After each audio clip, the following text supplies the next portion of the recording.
Hoy vamos a ver Masada y la caída del templo y el comienzo de la diáspora, la epopeya del pueblo judío.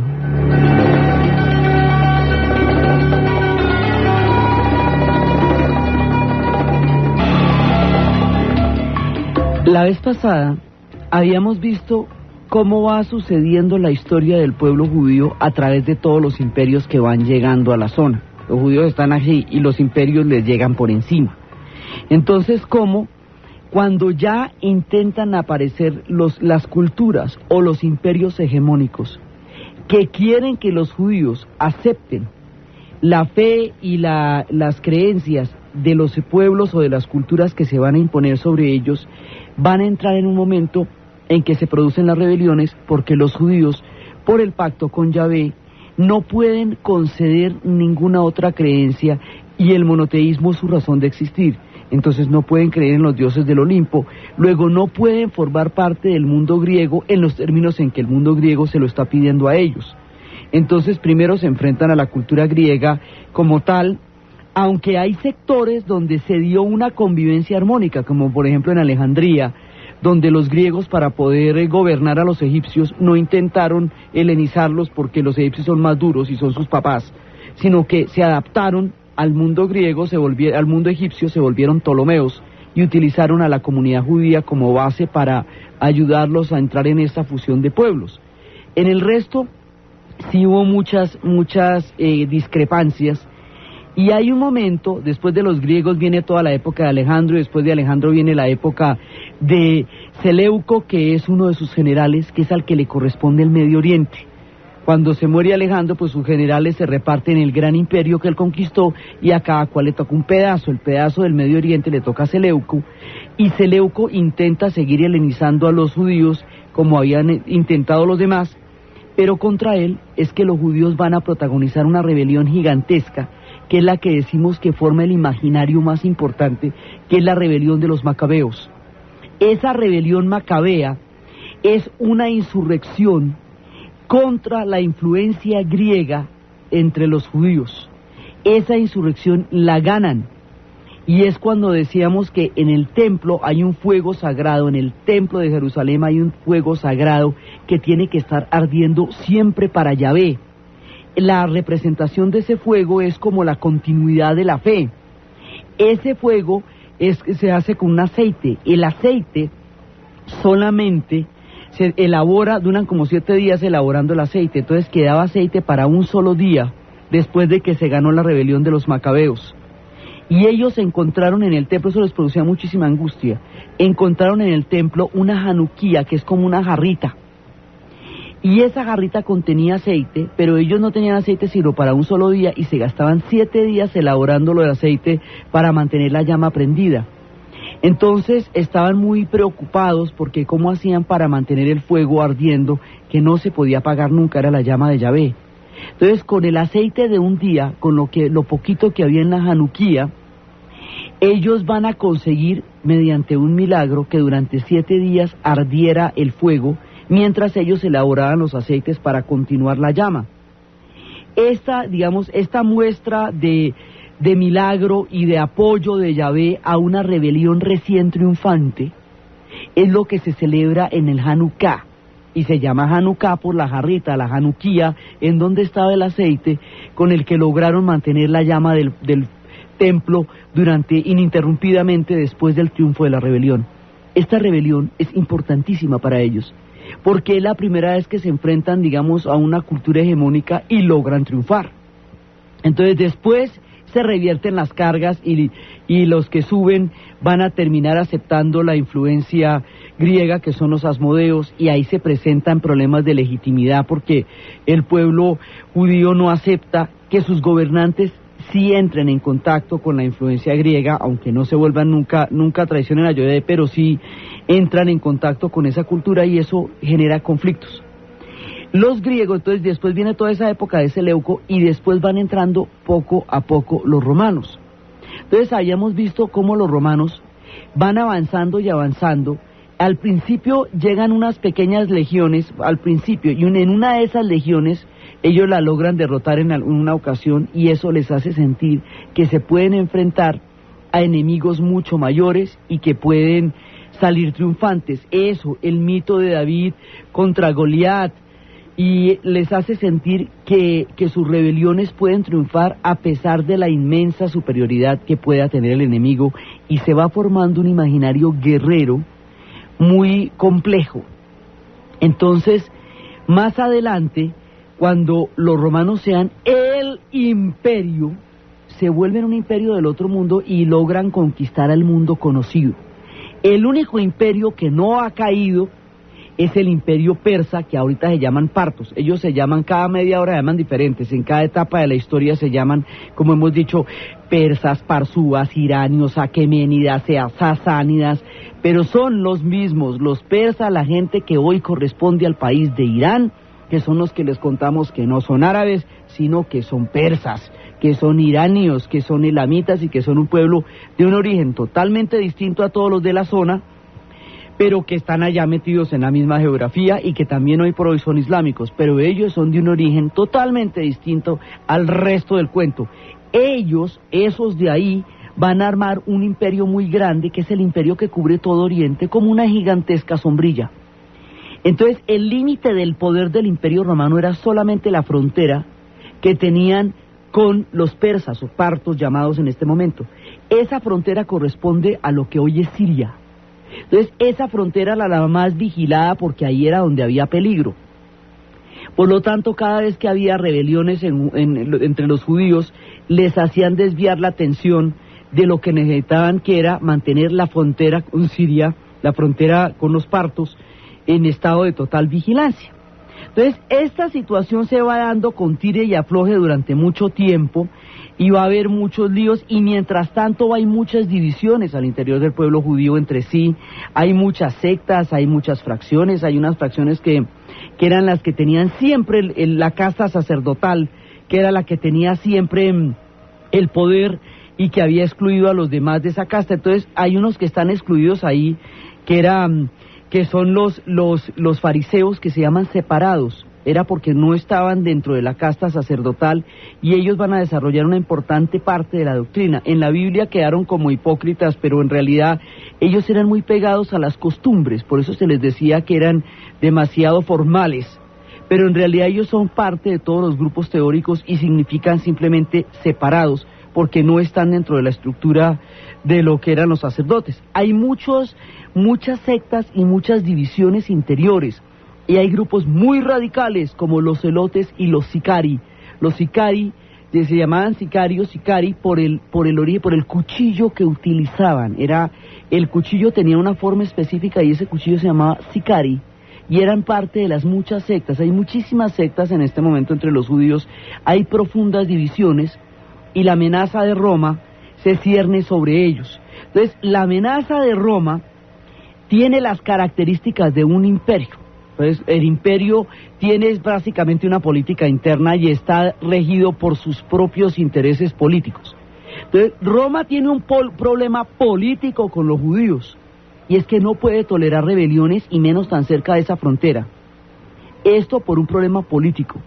En la medida en que los judíos no reconocen a los dioses del Olimpo, es decir, a los dioses romanos en ese momento, están desafiando la autoridad del imperio, y el imperio no se puede dar el lujo de que desafíen su autoridad. Es un problema político. Mientras que los judíos tienen un problema religioso. Ellos no pueden de ninguna manera aceptar ningún dios, porque su pacto es única y exclusivamente con Yahvé. Eso es un problema religioso.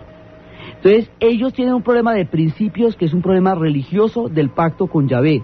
Y los romanos tienen un problema político de no dejarse desafiar de nadie, bajo ninguna circunstancia, en ningún término.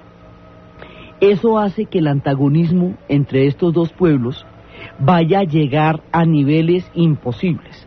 Entonces, por un lado, el mesianismo que venía de Babilonia va haciendo carrera en un pueblo permanentemente hostilizado por Roma, porque desde el punto de vista judío, ellos están hostilizados permanentemente por los romanos, fueron invadidos y convertidos en provincia, y desde el punto de vista romano son una provincia rebelde que permanentemente genera situaciones de conflicto y nunca la logran mantener en paz.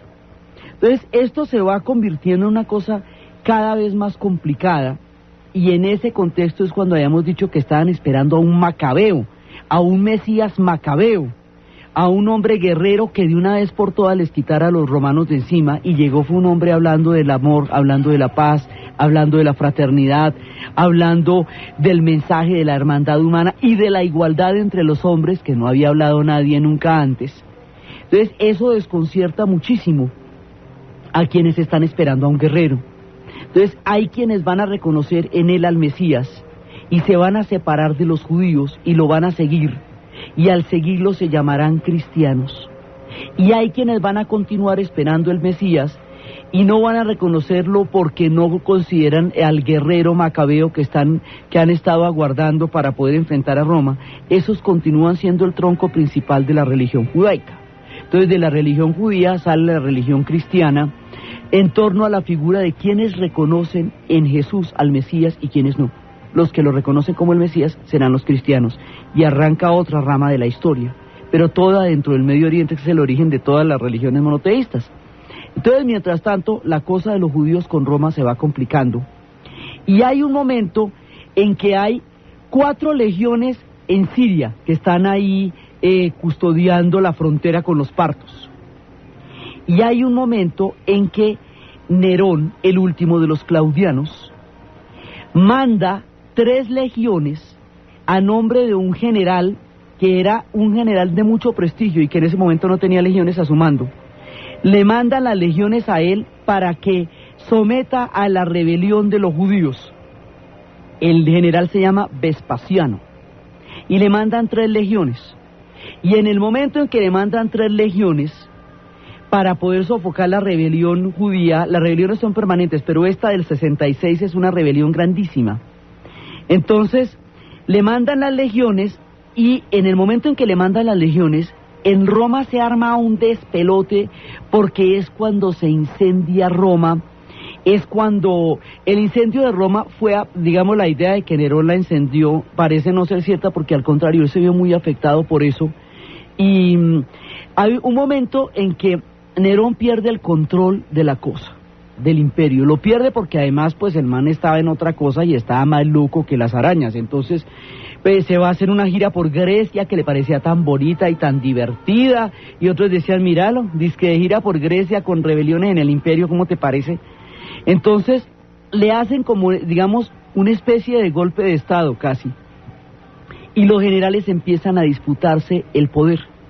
De aquí en adelante en Roma el poder lo daban las legiones. El que lograba más triunfos y tenía a su mando más legiones estaba en condiciones de pelearse el derecho a ser César. Y se está acabando la rama de los claudianos. Entonces, entre el incendio de Roma, la insurrección de los generales, Nerón termina suicidándose. Y al suicidarse Nerón se produce un vacío de poder grandísimo, y la leonera se desata por quién va a ser César. Vespasiano decide esperar tranquilamente a ver cómo se pone la marea, y eso es lo que va a definir la suerte de los judíos.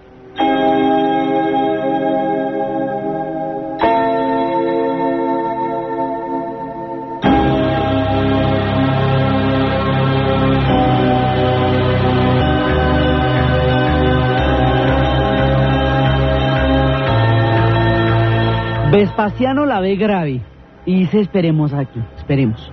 Entonces una rebelión que con 3 legiones la podía sofocar en minutos, se pone a darse largas. Mientras tanto van devastando toda la región porque los romanos no se quedan quietos. Pero aparentemente esto era una operación de 3 días, porque la rebelión la podían sofocar rápidamente y devolverse a Roma.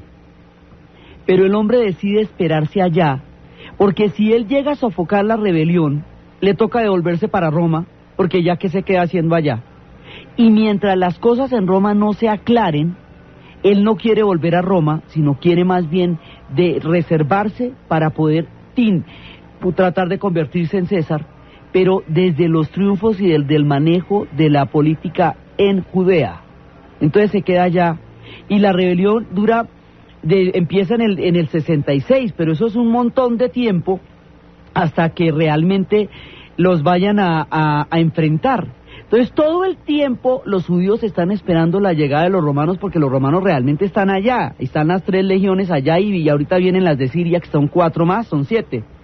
Entonces si es que los romanos iban a llegar en algún momento y eso no es paranoia, van para ello y van a tratar de aplastarlos, pero el orden y el tiempo en que lo haga depende de los asuntos internos de los romanos.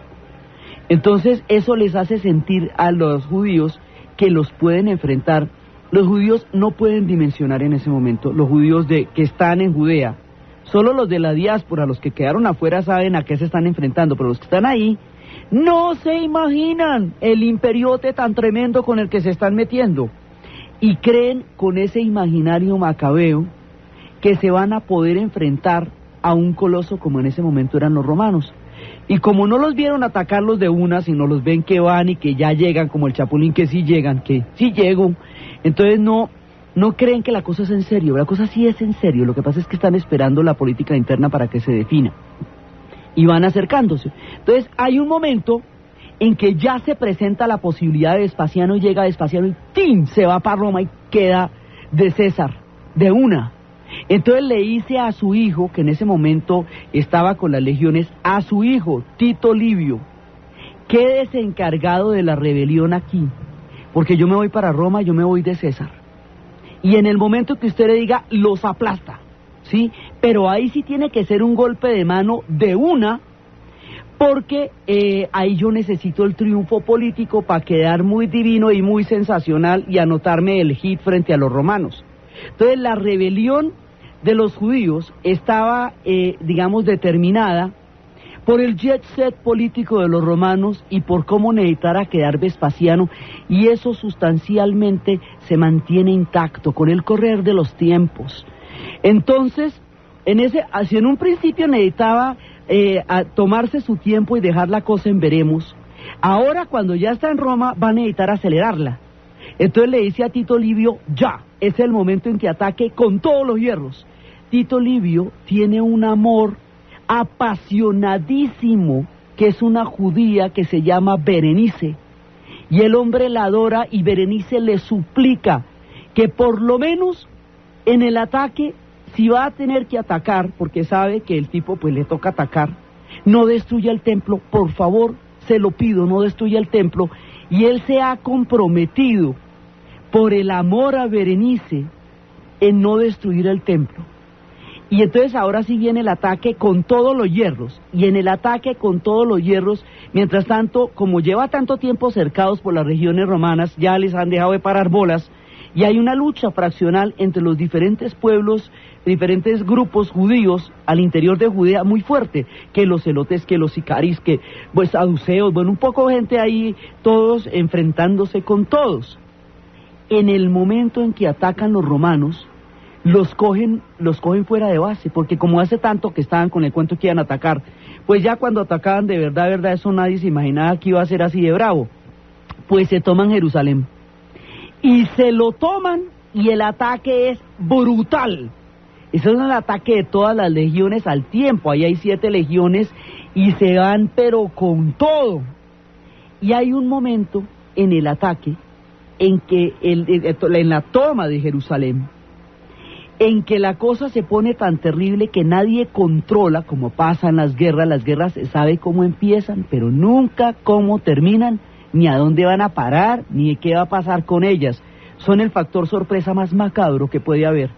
Entonces resulta que en todo este agite y en esta toma tan furiosa de Jerusalén, en algún momento se incendia el templo. La idea no era destruirlo, Tito Livio se lo había prometido a Berenice, pero nadie controla el ritmo de la batalla ni lo que va a pasar, y el templo se destruye. Y ese es el segundo templo, el que han reconstruido después de la llegada de Babilonia, cuando los persas les pidieron permiso de volver y de reconstruir el templo. Entonces el primero era el que ha construido Salomón por el mandato de Yahvé, con todas las especificaciones y todo eso, sobre Sión, la colina de Jerusalén. Este es el segundo templo construido sobre las ruinas del templo que habían destruido los babilonios cuando raptaron y deportaron a los judíos a la diáspora. y este es el que reconstruyen cuando regresan de la diáspora los de Babilonia y lo vuelven a hacer. Este es el segundo templo, y la destrucción de este segundo templo es una destrucción terrible sobre el pueblo judío, pero terrible, y no se ha vuelto a reconstruir, o sea, no existe un tercer templo.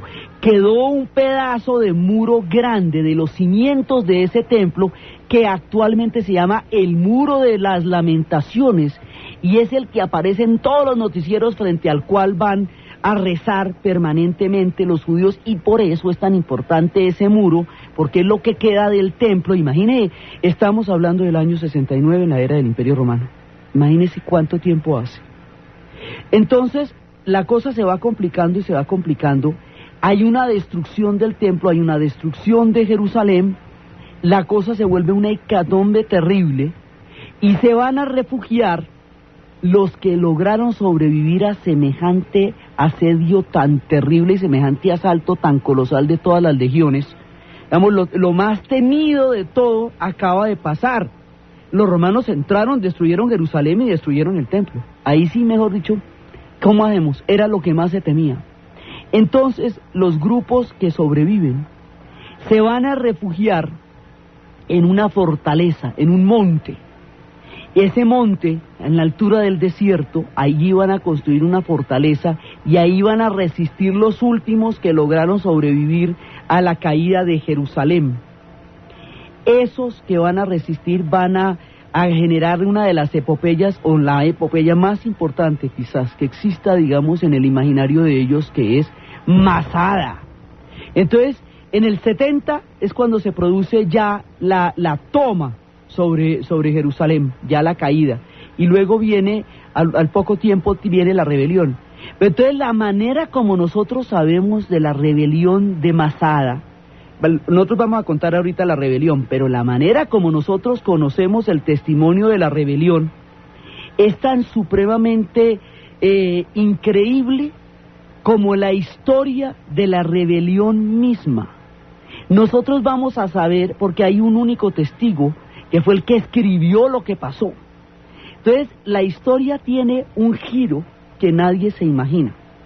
Resulta que en la Francia ocupada, en el tiempo de los nazis, en la Francia de Vichy, un hombre adinerado, de nacionalidad norteamericana, que en ese momento todavía no había entrado en la Segunda Guerra Mundial, porque era antes del ataque a Pearl Harbor, Estados Unidos no estaba involucrado en la Segunda Guerra Mundial.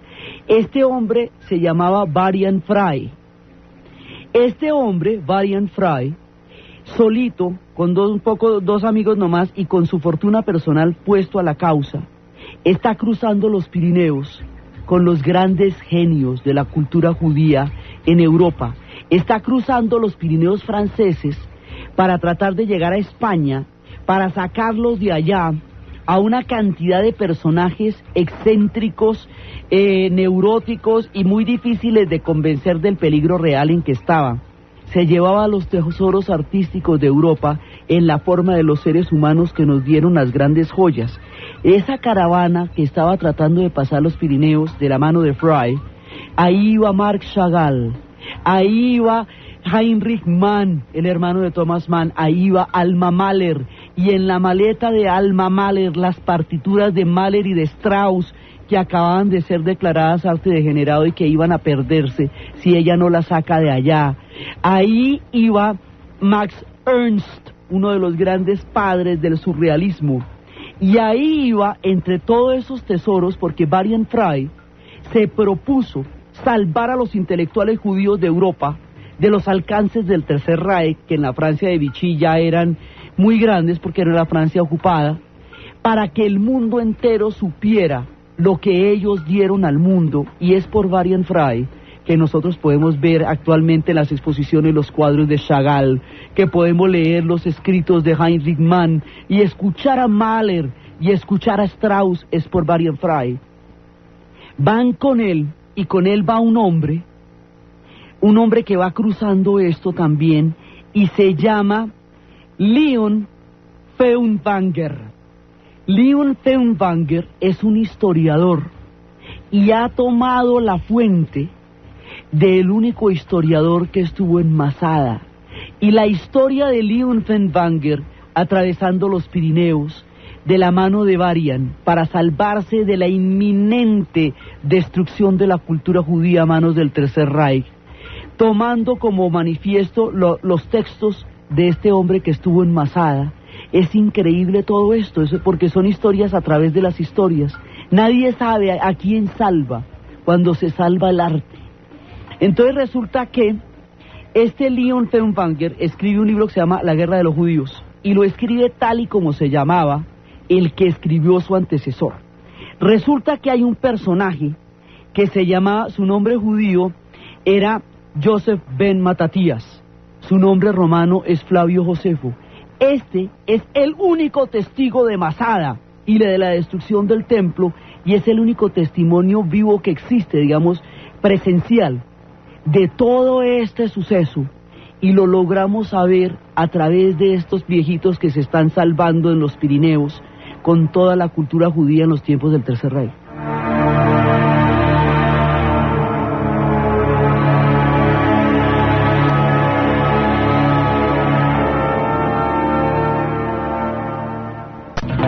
Joseph ben Matatías es un judío universal, un judío cosmopolita, que primero estuvo en toda la formación de su pueblo y luego va a tener la oportunidad de ir a Roma y va a ser un diplomático, como decir, en el mundo romano.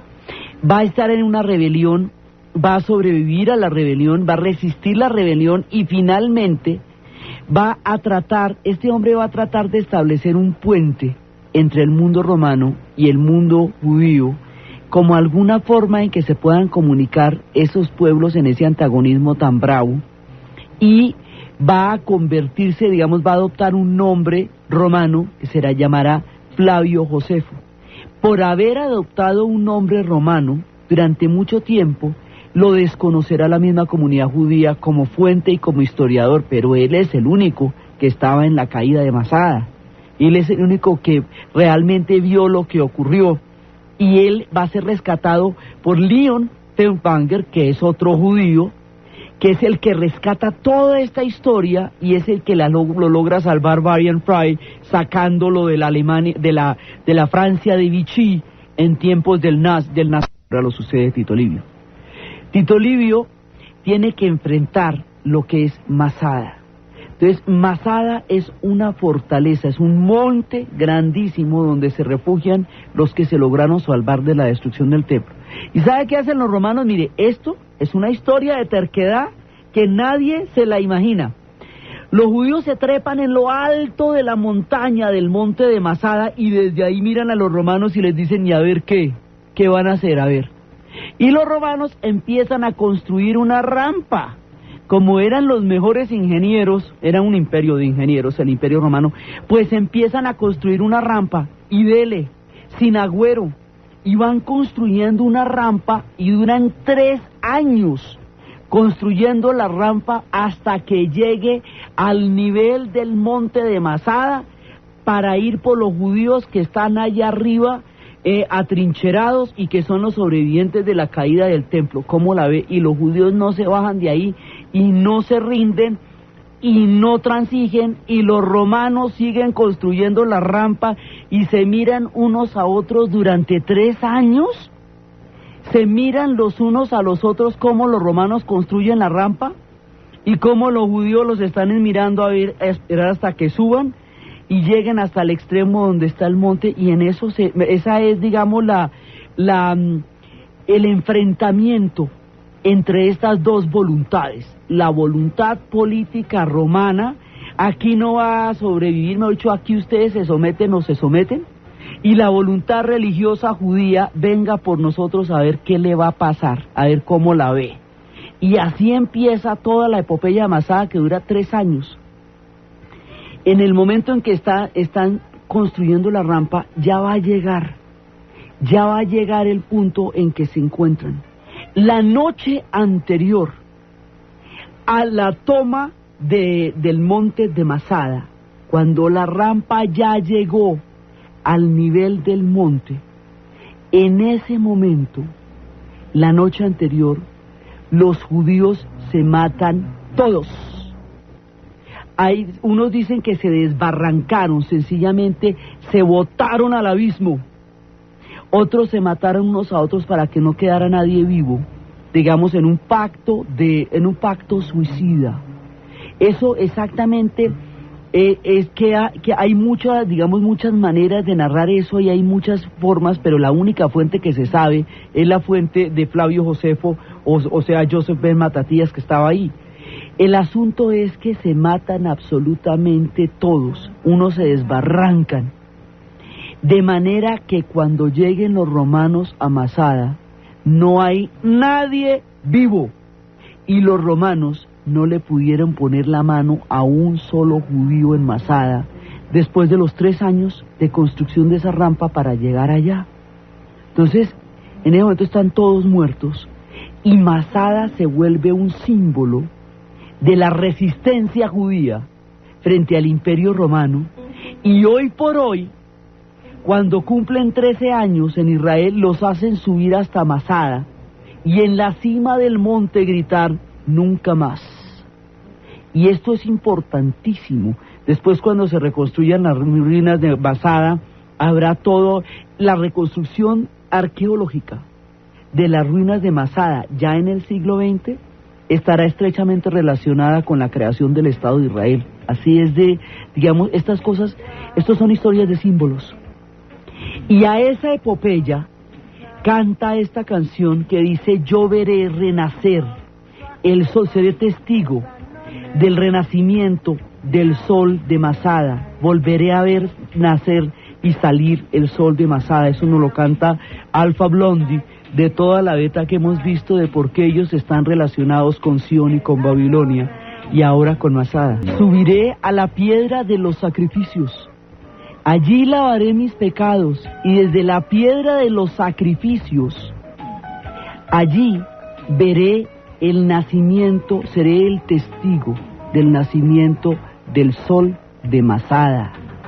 Allí lavaré mis pecados y allí veré el nacimiento del sol de Masada, seré testigo del nacimiento del sol de Masada, Dios bendiga a Masada. Eso es lo que dice Alpha Blondy, hablando de cómo va a subir hasta la cima para poder dar ese testimonio. Este hombre es de Costa de Marfil y viene de toda la corriente judaica que se reivindica a través de los movimientos de los Rastafaris.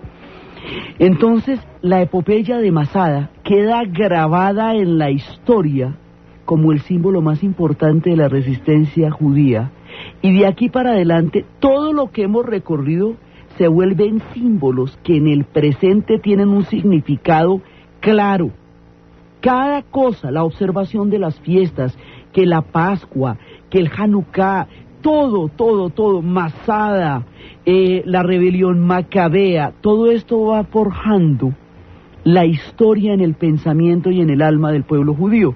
Entonces, después de esto ya vienen los tiempos de Adriano, poco más tarde, y un día Adriano, que era un humanista, que era un hombre de una grandeza histórica y emocional y humana, un tipo maravilloso, el de las memorias de Adriano, el de Marguerite Yourcenar, se da una vuelta por el Medio Oriente y ve una ciudad en ruinas. Eso está totalmente desbaratada. Entonces dice, oiga, esta ciudad está como desbaratadita, hagámosla, reconstruyámosla y pongámosla bonita y le ponemos un templo griego encima. Acuérdese que de todas maneras las referencias eran griegas. Esa ciudad era Jerusalén. Y le va a poner un templo griego encima a la mismísima Jerusalén. No, su intención en ningún momento fue producir un nivel de enfrentamiento tan grande. No, quería reconstruir la ciudad. Pero al tratar de poner un templo griego encima de donde quedaba el antiguo templo, pues esto revive la herida abierta desde Masada y desde la caída de Jerusalén, y se produce una última rebelión judía. Esa última rebelión, por muy querido que fuera Adriano, muy humanista y muy sensacional, la va a aplastar con todo, y ahí les prohíben a los judíos volver a Jerusalén, les prohíben reconstruir el templo, les prohíben regresar a Jerusalén y los expulsan de una vez por todas del Medio Oriente y los obligan a abandonar su tierra y a irse por el mundo errantes en lo que se va a conocer con el nombre histórico de la diáspora. Hay una diáspora babilonia, sí, pero esta es la diáspora, en mayúsculas, la diáspora. Entonces, ahí quedan totalmente prohibidos de regresar a su tierra, todo. Entonces las rebeliones son, pues primero, las que se van dando hasta la caída de Jerusalén y la destrucción del templo. Luego, la resistencia y el suicidio colectivo de Masada. Y que eso ya es, una es con Vespasiano, otra es con Tito Livio, y esta que es la de Adriano es ya la expulsión definitiva de los judíos de Jerusalén. Ahí es cuando sucede todo esto. Entonces los judíos se van, hay un último judío que le dice, déjeme sacar las tablas de la ley, déjeme sacar la ley judía, déjemela sacar y crear una universidad, por favor. Entonces a ese último le dicen Mesías y la saca. Entonces de aquí en adelante ellos se van a ir por el mundo y van a tener dos asentamientos grandes. Hay colonias judías importantes en Alejandría desde el tiempo de los Ptolomeos. Hay colonias judías importantes en Babilonia, esa es muy importante desde hace rato, de la gente que quedó del Éxodo. Y hay colonias judías en España, en la antigua España, que están allá también desde la era Babilonia, y esas colonias judías en España es de donde van a venir los grandes asentamientos. Entonces se van a ir para dos lugares que es donde fundamentalmente se van a hacer. Uno, se van a ir para Alemania, lo que hoy es Alemania, al este del Rin. El este del Rin es un territorio que se llama Ashken, y aquellos que se van para el este del Rin se van a llamar judíos ashkenazis por Ashken, y son los de los pelirrojos, los que tienen los rasgos como los de Woody Allen, ¿sí? Y los otros que se van a ir para España se van a llamar judíos sefarditas. Hay una canción sefardí que canta Radio Tarifa que cuenta toda esa historia de los judíos sefarditas. Los judíos sefarditas van a formar parte integral de la gran civilización que más adelante va a tener Córdoba, que va a conocer esplendores nunca vistos ni antes ni después. Ellos serán los intelectuales, una clase intelectual importantísima de Córdoba. Estos de Sefarad son judíos de piel aceituna y van a tener una contribución importantísima al mundo de Sefarad, cuando se vaya a dar al mundo árabe de Córdoba, cuando se vaya a dar el gran esplendor, cuando lleguen hasta esas tierras los pueblos del profeta. Esta canción nos cuenta ese ánimo de Sefarad que llegaría a ser grande y maravillosa.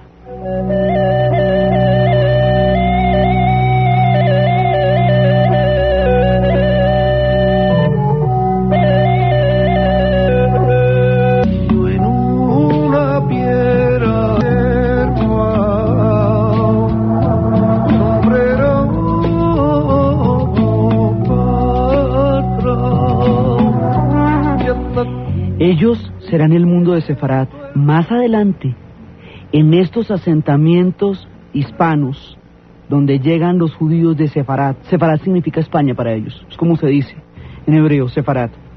Más adelante eso será el reino de Córdoba, cuando la tierra del profeta, que esa es otra que vamos a ver, llegue, cuando los omeyas lleguen hasta allá y hayan creado un reino magnífico, inimaginablemente maravilloso, entre la espiritualidad, la tolerancia, la tecnología de la época.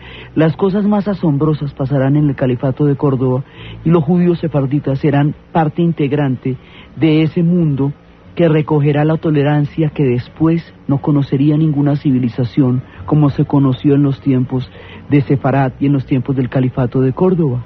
Entonces los judíos se van para la diáspora. La diáspora va a durar 2000 años, porque se van en la época de Adriano y van a poder volver en el 1948, mitad del siglo XX. ¿Cómo van a seguirse conservando judíos después de que hemos visto que las 10 tribus se perdieron y no regresaron jamás, una vez fueron deportadas por los asirios? ¿Cómo van a mantenerse judíos en toda la diáspora que van a vivir por Occidente? La historia en este momento sale del límite del Medio Oriente y se nos vuelve una historia que tiene que ver directamente con Europa, porque es para Europa que se van y es allá donde van a estar. ¿Dónde van a mantener en el judaísmo? ¿Cómo van a mantener la ley? La ley, la palabra, el pacto con Yahvé lo van a mantener en el corazón. Su patria será su alma, su corazón será su vida y allí estará su religión.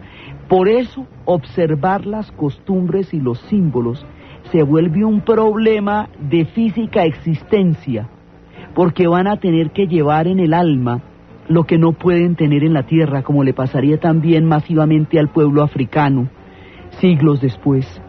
Entonces, resulta que van a tener una tradición escrita, inamovible, que les recuerde cómo son las tablas y cómo es el fundamento de su ley. Y van a tener una tradición oral que se adapte a los cambios de los tiempos y pueda ser flexible a las muchas culturas y civilizaciones donde ellos van a tener que vivir de ahí en adelante. Una es la Haggadah y la otra es la Halakha. La Halakha, las dos, digamos, la Haggadah y la Halakha, que son las dos versiones, la versión escrita y la versión oral. Estas dos, tanto la versión inamovible de la ley fija como la versión oral que se flexibiliza con el cambio de los tiempos, en conjunto forman un texto sagrado que se llama el Talmud. Entonces, a partir de la diáspora, desaparece el judaísmo del templo, el de la Torá, el que teníamos desde la época de Babilonia y desde la época de Moisés, toda la ley mosaica, esa etapa del judaísmo mosaico, la etapa del judaísmo del templo, la etapa de Judea, la etapa de su relación en su tierra con los romanos, con los asirios, con los seleucos, con los griegos, va a dar paso a una nueva etapa en el judaísmo. Y la Torá ahora se nos va a convertir también en ese, va a ser el Talmud el que lleven, que son los textos de la diáspora. Y esta es la formación del judaísmo rabínico. A través de los rabinos se conservará la pureza de la ley, no se van a poder casar con personas que no sean judías, porque la religión judaica se transmite por la madre. Entonces, si usted se casa, la madre, esos hijos tienen que ser judíos. No van a poder asimilarse, completamente a ninguna cultura, porque si no desaparecen como judíos. Van a ser judíos hasta los huesos. Es lo único que les garantiza que vayan a sobrevivir 2000 años. Y van a llegar a una Europa que se volverá cristiana. Entonces, algunos, en el momento en que fueron deportados, cuando cayó el templo de Jerusalén, muchos fueron llevados como esclavos a Roma, lo mismo que hicieron con los griegos. Cuando destruyeron las ciudades griegas, los romanos llevaron un montón de griegos como esclavos a Roma, y con eso la cultura griega se fue derechito para Roma y la influenció tanto que la cultura romana se montó sobre la griega. Bueno, pues cuando la caída del templo de Jerusalén, también se llevaron un montón de judíos como esclavos a Roma, y ellos llevaron la fe judaica a Roma. Más adelante, cuando llegue el mensaje de Cristo, muchos de ellos reconocerán en el mensaje de Cristo al monoteísmo que ellos profesan en el alma y se harán cristianos. Otros seguirán siendo judíos. El cristianismo, que en un principio es un poder al interior del Imperio Romano, luego es un poder paralelo al Imperio Romano, se convertirá después en un poder superior al Imperio Romano. Cuando el Imperio Romano pierda su propuesta histórica, cuando los contenidos de su civilización se desintegren, cuando los bárbaros lleguen, cuando el imperio haya caído, entonces el reino que venga tendrá que ser un reino espiritual, porque todo reino material no podría ser nunca mayor que Roma, y Roma ha caído. Cuando caiga Roma, eso es como si se acabara el mundo, apague y vámonos. Los únicos que tienen una propuesta espiritual que oponer a la caída de Roma son los cristianos. Los judíos van a llegar a Europa en el momento en que Europa se va a volver cristiana. Y como van a llegar a una Europa cristiana, van a tener el problema de no ser aceptados dentro de un mundo cristiano, porque vienen de la rama de los que no reconocieron en Cristo al Mesías. Entonces, y los que reconocieron en Cristo al Mesías, terminaron siendo la corriente hegemónica hasta llegar a ser la corriente absoluta de toda la Edad Media. Entonces los judíos llegan a Europa en una desventaja histórica muy grande, porque llegan como una minoría en un mundo completamente cristiano, totalmente cristiano, y van a tener que sobrevivir por las orillitas, por los pedacitos, por los recovecos de un mundo que no los va a aceptar. Entonces cada ratico van a tener episodios de persecuciones, y aquí es donde se va formando el prejuicio terrible del antisemitismo. Es la persecución y la no aceptación de los judíos en Europa, porque su procedencia histórica y religiosa difiere de un mundo que se ha convertido al cristianismo en su totalidad. Entonces aquí las cosas van a ser muy difíciles. En tiempos de la peste negra, como los judíos tienen hábitos tan supremamente higiénicos y tienen todo un comportamiento de salubridad muy, digamos, muy medicinal, entonces son mucho menos proclives a las epidemias que los europeos, que dormían todos en un establo con el caballo, la viejita, el perro, el burro, el marrano. Pues llegaba una peste y se lo lleva a todos. Cuando llega la peste negra y se lleva a todo el mundo, pues a los judíos los toca mucho menos, porque sus condiciones higiénicas son importantes. Entonces dicen que fue que ellos trajeron la peste y arrancan a quemarlos vivos. Eso se ve en una novela de Hermann Hesse que se llama Narciso y Golmundo, y el personaje que sufre esta suerte se llama Rebeca, y a través de ella uno ve la persecución tan brava que les van a montar a ellos. No los van a dejar formar parte de la estructura de las clases sociales del medioevo. Ellos no van a poder ser ni siervos, ni van a poder ser señores, ni van a poder ser nada. Están en las afueras, todo el tiempo tratando de sobrevivir. Ahora, hay lugares más amables. La Europa del Este va a ser mucho más amable, y centros como Praga y como Varsovia van a ser mucho más hospitalarios con ellos que la Europa, que la Europa occidental. España es otro paseo, porque en España va a haber la influencia árabe, eso va a ser reino omeya, y ahí ellos van a florecer con toda su grandeza cultural. Pero lo que va a ser, digamos, en Francia, lo que va a ser en esa Europa, en Francia, en Italia, en lo que va a ser Alemania, que en ese momento son principados, pero sobre todo en Francia la cosa va a ser muy, muy complicada, porque están en un mundo en donde ellos no están participando de la mayoría, que es el cristianismo. Entonces ahí van a tener que vérselas como puedan, y mientras tanto en Rusia, en la lejana Rusia, se va a presentar una coyuntura increíble.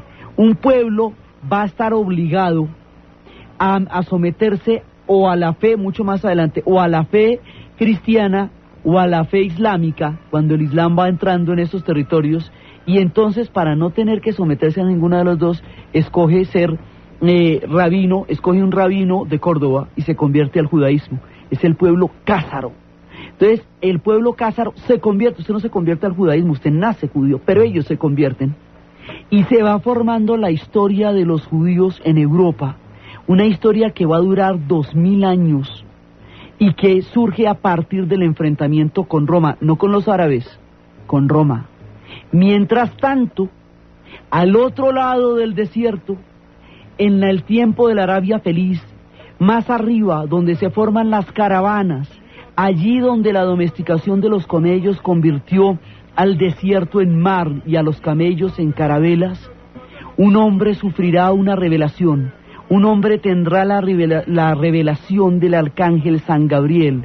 Abandonará todo aquello que fue su tierra y todo lo que fue su vida, y se dedicará a llevar el mensaje. El mundo lo conocerá como el profeta. Su nombre será Mahoma, y el mundo del Islam está por nacer. Entonces, desde los espacios de la epopeya de Masada, desde la caída del templo de Jerusalén, desde las pasiones de Tito Livio por Berenice, desde la tragedia de estos dos pueblos que se enfrentan y la diáspora que los va a condenar a 2000 años de rancia por el mundo occidental, en la narración Diana Uribe, en la asistencia técnica César Moreno, y para ustedes feliz domingo.